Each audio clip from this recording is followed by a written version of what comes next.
भारत नेपाल को लेकर बड़ी खबर सामने आई है, जहां बालेन शाह के खिलाफ एक बार फिर से नेपाल में प्रदर्शन होता हुआ दिख रहा है। 100 रुपए वाले नियम पर यह बवाल है, तो वहीं नेपाल में सरकार पर लोग भड़कते हुए नजर आ रहे हैं।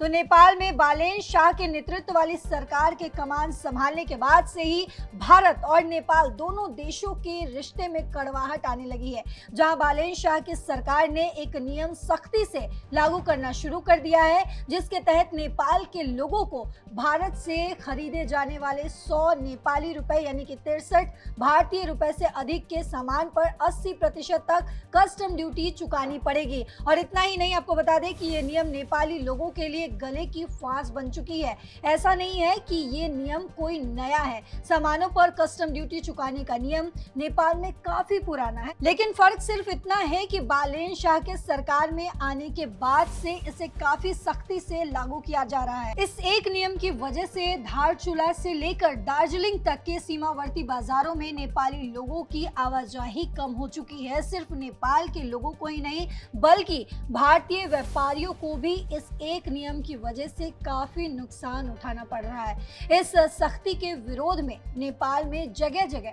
प्रदर्शन भी शुरू हो चुके हैं। और आपको ये भी जानकारी दे दें कि नेपाल की विपक्षी पार्टियों ने इस फैसले को अघोषित नाकाबंदी बताया है। खुद बालेन शाह की राष्ट्रीय स्वतंत्र पार्टी के एक नेता ने इस कदम को अव्यावहारिक कह दिया है।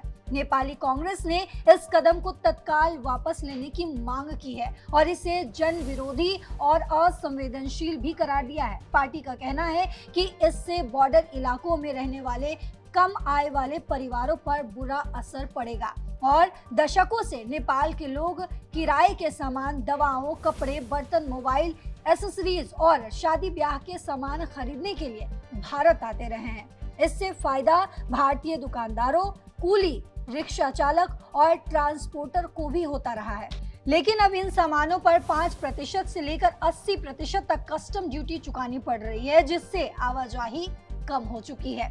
तो आपको जानकारी दे दूं कि लोगों का आरोप है कि हवाई यात्रा में इन नियमों में काफी छूट दी जाती है, लेकिन जमीनी सीमा पर गुंजाइश कम रखी गई है। बॉर्डर पर नेपाल के सुरक्षा कर्मी लाउड स्पीकर पर यह घोषणा कर रहे हैं कि आम नागरिकों, सरकारी कर्मचारियों या एनजीओ कार्यकर्ताओं किसी को भी इन नियमों में छूट नहीं मिलेगी।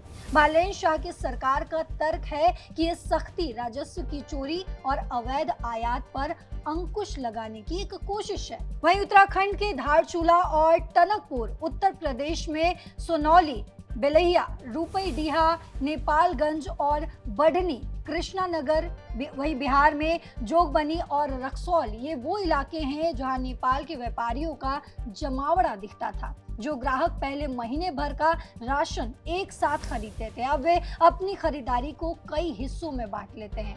या तो वे सिर्फ जरूरी चीजें खरीदते हैं या बिना कुछ खरीदे ही वापस लौट जाते हैं। तो अब नेपाल और भारत के रिश्तों में ये कड़वाहट आती हुई नजर आ रही है। क्या बालेन शाह इस नियम को, इन्होंने जो नेपाल में जो ये कानून लागू किया है बालेन शाह ने, क्या उसको वापस लेंगे या फिर ये नियम जो है ये लगातार लागू रहेगा?